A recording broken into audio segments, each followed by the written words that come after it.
नमस्कार बच्चों। तो कुछ दिन तबीयत ठीक ना होने के कारण हमारा जो लेक्चर है वो डिले हो गया है, बट अगेन अभी I am healthy and I am bringing you a latest topic which is data types. ठीक है, तो हम लोग का जो करंट टॉपिक है डिस्कस करने वाले हैं हम लोग।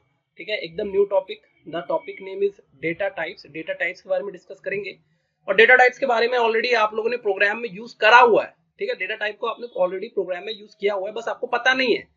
अब उसी के बारे में हम लोग थोड़ा डिस्कस करेंगे आगे। ये सब चीजें पैरेलली चलती रहेंगी, जो भी मैं बेसिक यहाँ पे बता रहा हूँ, data types, beat function, beat your format specifiers और beat your different types of declarations. ठीक है, वो सब चीजें हमारी साथ साथ में चलती रहेंगी पैरेलली। ठीक है, हमको अभी बेसिक्स जो है वो टच करते हुए, ताकि जो हेडर फाइल जैसे हो गया, लाइब्रेरी जैसे हो गया, ठीक है, तो जैसे जैसे हम लोग आगे बढ़ेंगे हर चीज के बारे में और सीखते चले जाएंगे, लेकिन हमको बेसिक एक अंडरस्टैंडिंग जो है वो पहले से मैं दे रहा हूँ। ठीक है, चलो। तो डेटा टाइप्स देखो क्या होता है बेटा। डेटा टाइप्स आपका कुछ भी नहीं, आप देखिए यहाँ पे सिंटैक्स उसका कैसा है। डेटा टाइप और आइडेंटिफायर, अगर मैं एग्जांपल दूं तो आप तुरंत समझ जाओगे कि जैसे फॉर एग्जांपल इंट इंट ए है, इंट ए है, तो यहाँ पर जो इंट है वो आपका डेटा टाइप है और आइडेंटिफायर इज योर वेरिएबल ए। ठीक है, तो ये होता क्या है डेटा टाइप कुछ नहीं, बस एक तरीके का डिक्लेरेशन होता है। एक तरीके का डिक्लेरेशन होता है वेरिएबल का, जिसमें आप देखिए वेरिएबल मैंने ऑलरेडी आपको बताया हुआ था। वेरिएबल क्या होता है? लोकेशन का, किसी मेमोरी एड्रेस का नाम रखना। ठीक है, किसी मेमोरी एड्रेस, कोई मेमोरी एड्रेस होगा। ठीक है, कंप्यूटर की जो मेमोरी है उसमें बहुत सारे एड्रेसेस है, मतलब बहुत सारी मेमोरी है यहाँ पे। ठीक है, तो सपोज कोई एड्रेस है, उसका आपने एक नाम रख दिया कि भाई इस एड्रेस का एक नाम है, और यहाँ पर जाकर के मेरी आगे कोई भी वैल्यू, जैसे suppose A is equal to 10, वो वैल्यू जाकर के उस मेमोरी एड्रेस पे जाकर के, मेमोरी लोकेशन पे जाकर के स्टोर हो जाएगी। ठीक है, तो अब डिपेंड करता है कि आप उस वेरिएबल के अंदर कैसी वैल्यू डालना चाहते हो, उस मेमोरी लोकेशन पर कैसी वैल्यू एंटर करवाना चाहते हो। तो जिस टाइप की वैल्यू आप एंटर करवाना चाहते हो उसी टाइप का आपको यहाँ पर डिक्लेरेशन करना पड़ता है। उस टाइप का डेटा का वो टाइप आपको बताना पड़ता है, इसीलिए हम लोग इसको बोलते हैं डेटा टाइप। ठीक है, अगर मैं इंट ए लिखता हूं तो इसका मतलब है कि जो डेटा है वो मेरा वो इंटीजर टाइप है। कैसा है? Integer type. ठीक है, तो मतलब ए के अंदर केवल एक इंटीजर ही आ सकता है। ठीक है, अगर मैं यहां पे लिख देता कैर ए, इसका मतलब हो जाता कि ए के अंदर कैरेक्टर आ सकता है। तो ए का जो टाइप है, ए का जो डेटा का जो टाइप है वो क्या है? कैरेक्टर है। तो ये मैंने डिक्लेरेशन किया है, इसका सिंटैक्स इस तरीके का है। आई बात समझ में? अब देखो यहां पर हमने क्लासिफिकेशंस किए हुए हैं डेटा टाइप्स के। तो जनरली जो आपका डेटा टाइप है वो तीन तरीके का डिराइव्ड रहता है यहाँ पर। ठीक है, पहला है प्रिमिटिव डेटा टाइप, दूसरा है आपका डिराइव्ड डेटा टाइप, तीसरा है आपका यूजर डिफाइंड डेटा टाइप। ठीक है, जहां पर डिराइव्ड और यूजर डिफाइंड डेटा टाइप जो है, क्लासिफिकेशन ऑफ हम लोग क्या पढ़ रहे हैं? Data types. ठीक है, तो ये दोनों जो है आपके बेटा डिराइव्ड और यूजर डिफाइंड, ये वाले तो हम लोग हर एक जो यहाँ पर आप देख पा रहे हो, चाहे एरे हो गया, स्ट्रिंग हो गया, पॉइंटर हो गया, स्ट्रक्चर हो गया, यूनियन हो गया, टाइप डेफ हो गया, इनम हो गया, ये पांचों छठों जो भी है, ये हर एक टॉपिक एक चैप्टर की तरह है सी लैंग्वेज के अंदर में। ठीक है, एक कंसेप्ट है जिसको हम लोग आगे समझेंगे, पढ़ेंगे, जानेंगे। ठीक है, हम लोग का मेन फोकस है प्रिमिटिव डेटा टाइप्स के ऊपर में, जिसको मैं अभी आपको पूरा अच्छे से समझाऊंगा। बेसिक अंडरस्टैंडिंग के लिए प्रिमिटिव अभी समझना जरूरी है। तो डेटा टाइप का जो हम लोग बेसिकली पढ़ने वाले हैं वो हम लोग बेसिकली अभी प्रिमिटिव डेटा टाइप को पढ़ने वाले हैं। डिराइव्ड और यूजर डिफाइंड डेटा टाइप जो है वो एडवांस है, और एक एक कंसेप्ट है वो हमको बाद में समझना होगा। ठीक है, अभी देख लो। तो प्रिमिटिव डेटा टाइप अगेन मैंने यहाँ पर दिखाया हुआ है कि ये होते हैं आपके, देखिए इंट, कैर, फ्लोट, वॉइड, इस तरीके के। ठीक है, यहां पर मैंने इसका पूरा क्लासिफिकेशन ढंग से दिखाया हुआ है। ठीक है, तो प्रीमिटिव देखिए आप, प्रीमिटिव जो है वो आपका इंटीजर हो सकता है, वो आपका कैरेक्टर हो सकता है, वो आपका फ्लोट हो सकता है। ठीक है, यदि यदि अगर आपका वो इंटीजर है तो इंटीजर में भी आपके तीन तरीके के हो सकते हैं। वो शॉर्ट हो सकता है, वो इंट भी हो सकता है, वो लॉन्ग भी हो सकता है। सर अब शॉर्ट, इंट, लॉन्ग इस तरीके का क्यों डिफाइंड किया हुआ है? आ रहा हूं, सब चीजें बताऊंगा, धीरे धीरे सब चीजें बताऊंगा मैं। ठीक है, अब कैरेक्टर साइन अनसाइंड और फ्लोट भी, फ्लोट डबल और लॉन्ग डबल। सर अब इसका मीनिंग समझाइए क्या है ये, और ऐसा इस तरीके से डिफाइंड क्यों किया गया है? तो बेटा ये चीज समझो कि जो इंट है ना, इंट है, इंटीजर वैल्यू है वो आपकी कोई इंटीजर नंबर होगा, ठीक है। और साइंड अनसाइंड मतलब नेगेटिव या अनसाइंड मतलब सिर्फ पॉजिटिव वैल्यू। साइंड में मतलब नेगेटिव पॉजिटिव दोनों। साइंड मतलब क्या हो गया, नेगेटिव पॉजिटिव दोनों। अनसाइंड मतलब पॉजिटिव भी हो सकता है। तो सर ये तीन तरीके से आपने क्यों डिफाइन किया? आप केवल दो तरीके से डिफाइन कर सकते हैं, जैसे कैरेक्टर को डिफाइन किया हुआ है। इंट लेते, साइंड हो जाता, अनसाइंड हो जाता, काम खत्म हो जाता हमारा। हमने इतने तरीके से क्यों डिफाइन किया, शॉर्ट, इंटीजर, लॉन्ग? तो इसके पीछे एक कंसेप्ट है बेटा, समझो उस चीज को। इसके पीछे एक कंसेप्ट है, समझो इस चीज को। कंसेप्ट है मेमोरी एलोकेशन का, ठीक है। इंट जो होता है, इंट जो होता है वो जनरली 2 बाइट का होता है, 2 बाइट का जनरली होता है, ठीक है। इंटीजर कोई भी हमारा 2 बाइट का है, लेकिन सपोज कीजिए कोई छोटा नंबर है 10, 10, ठीक है। तो ये आपके मेमोरी में अगर स्टोर होगा तो वो 2 बाइट का स्पेस लेगा, ठीक है। लेकिन अगर नंबर बढ़ जाता है, नंबर की जो वैल्यू बढ़ जाती है, जैसे कि आपको स्टोर करना है अकाउंट नंबर, तो अकाउंट नंबर क्या होता है, 11-12 डिजिट का होता है। मोबाइल नंबर कितना, मोबाइल नंबर 10 डिजिट का होता है, ठीक है। तो इतना बड़ा नंबर आप स्टोर करोगे, इतना बड़ा नंबर स्टोर करोगे, क्या वो 2 बाइट में स्टोर हो सकता है? वो 2 बाइट में स्टोर नहीं होता है। उसको स्टोर करने के लिए 4 बाइट लगते हैं, 4 बाइट्स लगते हैं, ठीक है। बाइट क्या है सर? बाइट आपका मेमोरी का जो आपकी क्वांटिटी है उसका यूनिट होता है। स्मॉलेस्ट यूनिट क्या होता है? बिट होती है, बिट, ठीक है। और 8 बिट से 8 बिट से मिलकर के आपका एक बाइट बनता है, ठीक है, एक बाइट बनता है। तो 2 बाइट में आपका जनरली इंटीजर जो है वो स्टोर हो जाता है ना। लेकिन अगर बहुत बड़ा नंबर है, ठीक है, amount of data is huge, if the amount of data is huge you can't store it in with in 2 bytes, तो आपको ज्यादा बढ़ाना पड़ता है। तब भी आप लोग बोलोगे सर तो क्या हो गया, एक बड़ा सा 4 बाइट का ले लो, एक बड़ा सा 4 बाइट का ले लो, उसी में साइंड ले लो, उसी में अनसाइंड ले लो। तो आपने इतने शॉर्ट, इंट, लॉन्ग इस तरीके से को डिफाइंड किया हुआ है। हमको तो नाम से समझ में आ गया कि शॉर्ट में आप छोटे नंबर स्टोर करोगे, लॉन्ग में आप बड़े नंबर स्टोर करोगे। तो ये अलग अलग क्यों आप ऐसे कर रहे हो? तो बेटा इसका आंसर ये है, इसका आंसर ये है कि जब भी ना जैसे मेरे को आपको मार्क्स स्टोर करने हैं जो कि 10 नंबर आए सपोज, है ना, उसको आप स्टोर करने जा रहे हो, ये तो 2 ही बाइट का स्पेस लेने वाला है, ठीक है। और आपने जो वेरिएबल डिफाइंड किया, इसमें आपने जाकर के इसको स्टोर करवाया, और ये जो वेरिएबल डिफाइंड किया है इसको आपने बोल दिया लॉन्ग टाइप का, ठीक है, जो कि 4 बाइट का डेटा लेता है, ठीक है। लेकिन ये डेटा तो स्टोर 2 बाइट में हो सकता था, आपने यूज कितना कर लिया बाइट? आपने 4 बाइट यूज कर लिया, मतलब आपने 2 बाइट का जो है वो वेस्ट कर दिया, वो वेस्ट कर दिया। हाँ, 2 बाइट का मेमोरी आपने वेस्ट कर दिया कि नहीं कर दिया? वो स्टोर हो सकता था ना 2 बाइट में। ऐसा नहीं है कि आप प्रोग्राम रन करोगे तो कोई एरर आएगा, कोई एरर नहीं आएगा। बट देखिए आपका जो मेमोरी एलोकेशन जितना होना चाहिए था उसमें, उससे ज्यादा आपने मेमोरी एलोकेट कर दी उसके लिए, ठीक है, उसके लिए वो मेमोरी रिजर्व कर दी, तो प्रोग्राम जो है वो हैवी हो जाएगा। आप चाहेंगे कि हमारा जो भी हम लोग सॉफ्टवेयर बना रहे हैं वो हमारा क्या हो, हल्का हो, जब आप उसको एग्जीक्यूट करें तो ज्यादा दिक्कतें ना आए, जल्दी से एग्जीक्यूट होकर के रन हो जाए, ठीक है। अगर आपका हैवी होगा तो एग्जीक्यूशन में भी थोड़ा टाइम ज्यादा लग सकता है, क्योंकि उसका मेमोरी जो है वो पूरा बहुत हैवी हो चुका है, ठीक है। तो हम लोग हल्का बनाना चाहते हैं, हल्का आप तभी बना पाएंगे जब आप एकदम सटीक जो है मेमोरीज को एलोकेशन दे सकें, ठीक है। अगर आपको मार्क्स स्टोर करने, आपको पता है कि 100 से ऊपर मार्क्स आने वाले नहीं है, तो आप शॉर्ट इंटीजर टाइप यूज कीजिए, है ना। और अगर बहुत बड़ा है जैसे खाता number, account number, mobile number, ठीक है, तो उसके लिए लॉन्ग यूज कीजिए, ठीक है। उसकी रेंज होती है, रेंज को मैं समझाऊंगा कितनी रेंज होती है, क्या रेंज होती है, रेंज होती है, रेंज को हम समझेंगे कैसी होती है। अभी खाली इतना समझिए कि 3 टाइप का है, शॉर्ट, इंट और लॉन्ग, और हर एक का साइंड हो सकता है, ये अनसाइंड हो सकता है, ठीक है, साइंड हो सकता है, ये अनसाइंड हो सकता है। साइंड अनसाइंड मतलब सर क्या? साइंड मतलब होता है बेटा प्लस माइनस दोनों, और अनसाइंड मतलब सिर्फ पॉजिटिव या जीरो नंबर, ठीक है। तो ये हो गया। अब देखिए जो शॉर्ट होता है ना, वो चाहे साइंड हो चाहे अनसाइंड हो, 2 बाइट का ही मेमोरी लेता है, ठीक है। अब जो इंट होता है ये 2 या 4 बाइट का ले सकता है। सर 2 या 4 कौन सा? तो बेटा ये डिपेंड करता है कंपाइलर के ऊपर, ये डिपेंड करता है कंपाइलर के ऊपर, कौन सा कंपाइलर आप यूज कर रहे हो उसके ऊपर डिपेंड करता है कि वो इंट डेटा टाइप को 2 बाइट का मेमोरी देने वाला है या 4 बाइट का मेमोरी देने वाला है। आई बात समझ में?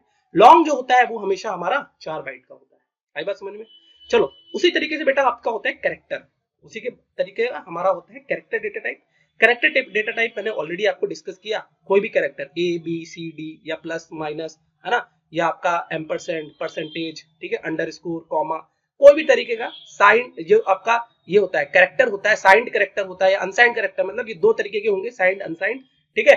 और मतलब कोई अल्फाबेट या कोई साइन समझ, सिंबल समझ लो, ठीक है, सिंबल बोलना ज्यादा करेक्ट रहेगा, वो आप इसमें स्टोर करवा सकते हो। ये हमेशा 1 बाइट का ही मेमोरी लेते हैं। आई बात समझ में? एक ही बाइट में ये स्टोर हो जाते हैं।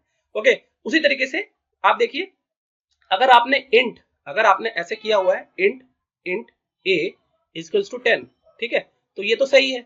लेकिन आप अगर लिख दिए a इज इक्वल्स टू 35.5, ठीक है, तो ये गलत हो जाएगा। क्यों गलत हो जाएगा? क्योंकि इंट डेटा टाइप में केवल आपकी इंटीजर वैल्यूज आती है, इंटीग्रल वैल्यूज आती हैं। उसके अंदर में डेसिमल वैल्यूज आप यूज नहीं कर सकते हो बेटा। तो डेसिमल के लिए हमारे पास कौन सा डेटा टाइप है? डेसिमल के लिए हमारे पास डेटा टाइप है फ्लोट डेटा टाइप, ठीक है। डेसिमल के लिए हम लोग यूज करते हैं float data type. Float again 3 part में डिवाइडेड है। फ्लोट डिवाइडेड है, पहला फ्लोट, दूसरा डबल, और बड़ा है तो लॉन्ग डबल, ठीक है। तो ये जो है फ्लोट जो है वो 4 बाइट का लेता है, double 8 byte, long double 10 byte का मेमोरी स्पेस घेरते हैं, ठीक है। ये हमको समझ में आ गया, आया कि नहीं आया? अगर इतना हमको समझ में आ गया तो आगे मैं थोड़ा सा और बताता हूं इसके बारे में साइंड और अनसाइंड शॉर्ट के बारे में, ठीक है। थोड़ा सा मैं यहाँ पर आपको बताता हूं कि रेंज कैसे हम लोग निकालते हैं, ठीक है। आपने बोल दिया कि सर इंट जो है वो 2 बाइट का है, करेक्ट है। तो इसमें कितना नंबर कहां से लेकर कहां तक हम लोग स्टोर कर सकते हैं नंबर, वो हमको बताइए। ऐसा कोई बच्चा मेरे को पूछा, ठीक है। तो ये तो डेफिनेट है कि जो शॉर्ट है आपका वो 2 टाइप का है, साइंड शॉर्ट और दूसरा क्या, अनसाइंड शॉर्ट, बराबर। तो आप देखिए दोनों ही हमारे 2 बाइट लेते हैं, ये बात समझ में आ चुकी है, ठीक है। अब बच्चे देखो, जो एक बाइट होती है वो कितना मेमोरी स्पेस लेता है? वो 8 बिट का, जो सबसे स्मॉलेस्ट है, 8 बिट का आपका मेमोरी स्पेस घेरते हैं। तो आपकी जो मेमोरी है ये एक मेमोरी जो है वो 1 बिट की होती है, 1 बिट की मेमोरी होती है। तो एक बिट, 2 बिट, 3, 4, 5, 6, 7, 8। तो ये जब 8 हो जाते हैं तो इसी को मैं बोलता हूं 1 बाइट, ठीक है। तो अब ये तो 2 बाइट का स्पेस लेते हैं। शॉर्ट वाले जो हैं, जो आपका इंट है, ठीक है, इंट शॉर्ट वाला जो है वो आपका 2 बाइट का मेमोरी घेरता है। तो एक प्लस 1 बाइट, तो ये हो गया आपका, this one is called your 2 byte memories, ठीक है। तो सबसे छोटा नंबर मेरे को बताओ, सबसे छोटा नंबर ये क्या घेर सकता है? सबसे छोटा नंबर मेरे को बताओ ये क्या ले सकते हैं? जब सब में भाई ये तो बाइनरी है, मशीन तो क्या समझती है? बाइनरी समझती है। या तो 0 इसमें आ सकते हैं या 1 आ सकते हैं।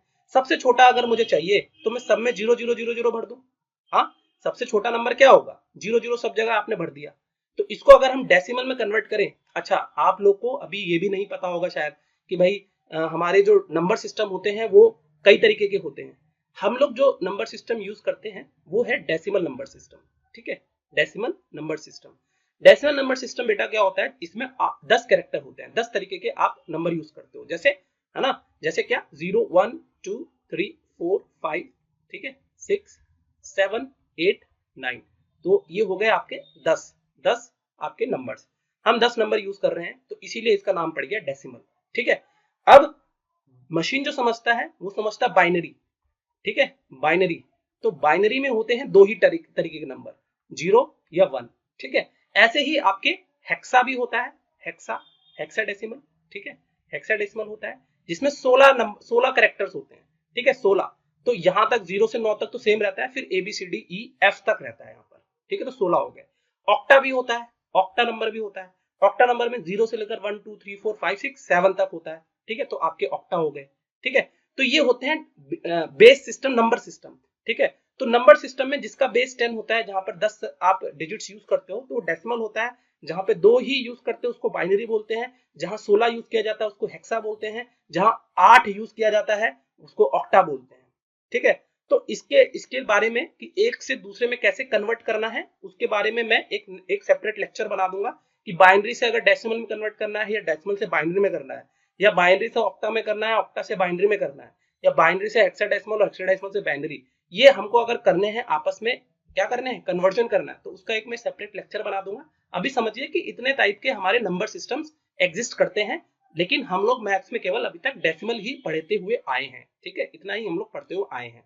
तो मशीन का है जो, वो आप देखिए 0 या 1 है। तो सबसे छोटा जो बाइनरी नंबर हो सकता है वो कैसे हो सकता है? जब आप सब जगह 0 भर दें, तो सब जगह आपने 0 भर दिया, ठीक है।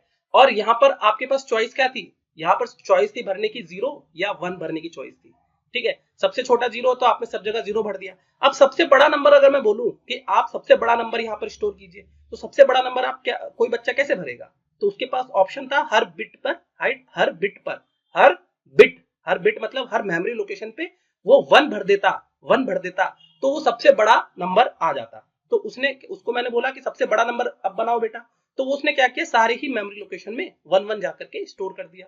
ठीक है, तो अब देखिए यहाँ पर पूरी जगह क्या आ गया, 1 आ गया है। सबसे छोटे के लिए उसने 0 डाला था, सबसे बड़े के लिए 1 डाला।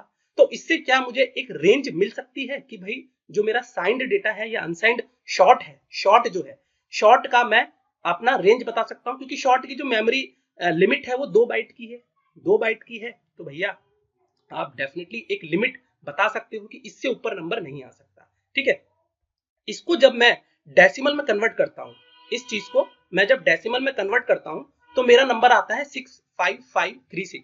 ठीक है, कोई ज्यादा बहुत मुश्किल नहीं है बेटा। ये देखो 2 की पावर 0 रख दो यहाँ पर, प्लस 2 की पावर 1 प्लस 2 की पावर 2 प्लस 2 की पावर 3, ऐसे करते करते आप 2 की पावर 16 तक जो भी आएगा, 2 की पावर 16 जो होता है वही आपका यहाँ पर 65536 के बराबर होता है। 2 की पावर 16 इज नथिंग बट 65536। ठीक है, अगर आप कन्वर्जन सीख जाओगे तो आपको समझ में आ जाएगा कि ये जो नंबर है वो 2 की पावर 16 है।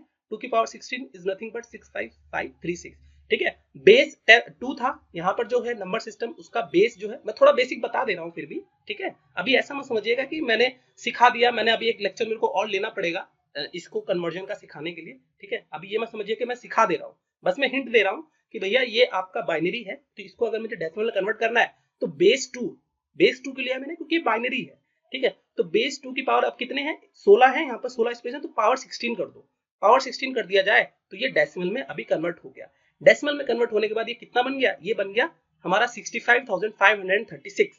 इसका मतलब हो गया कि जो अनसाइंड है, अनसाइंड मतलब जिसमें सिर्फ पॉजिटिव या जीरो वैल्यूज आती हैं, ठीक है, तो वो हम लोग 65,536 तक हम लोग कैरेक्टर्स यूज कर सकते हैं। ठीक है, तो अब ये स्टार्ट कहां से होगा, ये स्टार्ट होगा 0 से। अब चूंकि ये 0 से स्टार्ट हुआ तो आखिरी नंबर जो होगा हमारा 65535 तक, 35 तक स्टोर किया जा सकता है, स्टोर किया जा सकता है हमारे अनसाइंड शॉर्ट के अंदर में।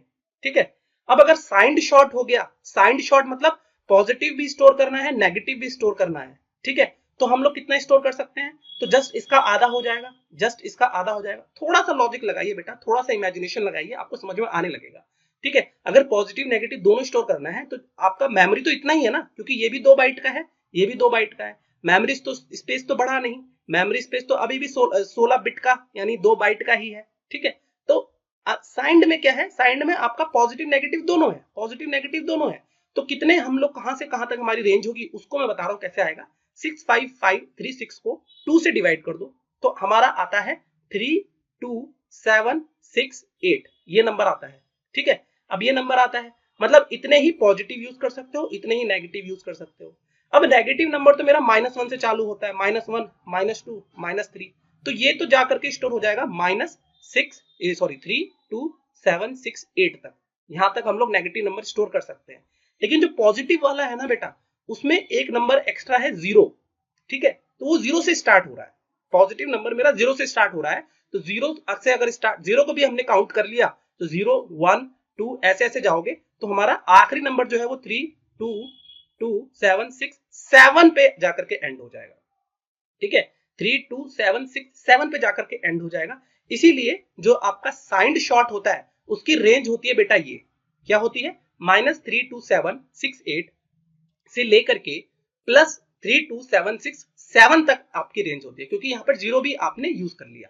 ठीक है, तो इससे बड़ा अगर कोई नंबर आता है तो आप शॉर्ट यूज नहीं कर सकते, आपको लॉन्ग यूज करना पड़ेगा, आपको लॉन्ग यूज करना पड़ेगा। आई बात समझ में, आ रहा है कि नहीं आ रहा है? अच्छा, इतना अगर आ गया तो थोड़ा सा हम लोग आगे और बात कर लेते हैं डिक्लेरेशन के बारे में। डिक्लेरेशन मतलब कि आप कैसे डिक्लेयर करते हो शॉर्ट को। ठीक है, तो देखो बच्चे, साइंड का डिक्लेरेशन हम लोग कैसे कर रहे हैं, साइंड जो है क्या, कौन सा, साइंड शॉर्ट का हम लोग डिक्लेरेशन कर रहे हैं। तो अगर आप खाली शॉर्ट ए लिखते हो, ठीक है, तो बाय डिफॉल्ट वो समझेगा कि साइंड ही है। ठीक है, बाय डिफॉल्ट वो समझेगा कि साइंड ही है। ठीक है, तो अगर आप यहाँ पर साइंड नहीं भी लिखते हो तब भी ये चल जाता है और वो समझ जाता है कि शॉर्ट बोला है तो मतलब शॉर्ट इंट ही है और साइंड ही है, बाय डिफॉल्ट जो है वो साइंड ही समझता है। ठीक है, आप शॉर्ट ए लिखोगे तब भी चल जाएगा, शॉर्ट इंट ए लिखोगे तब भी वो समझ जाएगा, क्योंकि बाय डिफॉल्ट तो साइंड ही है। ठीक है, अगर आप साइंड लिख भी देते हो तब भी कोई दिक्कत नहीं है, साइंड शॉर्ट ए भी लिख सकते हो, ये भी चलेगा। साइंड शॉर्ट इंट ए लिखोगे ये भी चलेगा, ठीक है। शॉर्ट मतलब ही उसको समझ में आ जाता है कि वो इंटीजर टाइप का ही है, ठीक है। तो ये आप 4 तरीके से डिक्लेयर कर सकते हो अपना वेरिएबल को, ठीक है। तो ये होती है साइंड की डिक्लेरेशन। लेकिन अनसाइंड वाली जो होती है वो बाय डिफॉल्ट तो होती नहीं है, बाय डिफॉल्ट तो आपकी साइंड है, मतलब अगर आप नहीं भी बताओगे तब भी वो समझेगा कि वो साइंड के भी बारे में बोल रहे हो आप, ठीक है। अनसाइंड को यूज करना है तो आपको बताना पड़ेगा कि वो अनसाइंड ही है। तो आप 2 तरीके से इसको यूज कर सकते हो, अनसाइंड शॉर्ट ए या फिर अनसाइंड शॉर्ट इंट ए। शॉर्ट खाली लिखा तो उसको समझ में आता है कि इंटीजर का बात कर रहा है, ठीक है। तो अनसाइंड शॉर्ट ए करके यूज कर सकते हो या अनसाइंड शॉर्ट इंट ए करके यूज कर सकते हो, दोनों में से दो कोई भी यूज करो, दोनों चलता है, ठीक है। फिर एक आता है फॉर्मेट स्पेसिफायर, मैंने ऑलरेडी बताया था जब हम लोग प्रिंट एफ करते थे तो एक फॉर्मेट स्पेसिफायर के बारे में मैंने बताया था, ठीक है। तो साइंड जो वाला जो होता है ना उसके लिए फॉर्मेट स्पेसिफायर यूज होते हैं ये परसेंटेज डी वाला, ठीक है। लेकिन अगर अनसाइंड का आप कोई भी डेटा टाइप यूज कर रहे हो तो उसके लिए फॉर्मेट स्पेसिफायर हम लोग यूज करते हैं परसेंटेज यू। कुछ बच्चे भूल गए होंगे, याद कीजिए, प्रिंट एफ में मैंने बताया था आपको फॉर्मेट स्पेसिफायर्स के बारे में, ठीक है। इसका हम लोग एग्जांपल जो है वो नेक्स्ट क्लास में डिस्कस कर लेंगे और थोड़ी सी बात करेंगे हमारे नंबर सिस्टम के कन्वर्जन के बारे में। आज की क्लास में इतना ही रहने देते हैं, ठीक है। नेक्स्ट क्लास में हम लोग बाकी जो डेटा टाइप्स हैं उसके बारे में और एक कुछ एग्जांपल कि भाई फॉर्मेट स्पेसिफायर और जो डिक्लेरेशन हमने यूज करी है उसके बारे में कुछ इंफॉर्मेशन हम लोग नेक्स्ट क्लास में शेयर करेंगे, ठीक है। Thank you very much.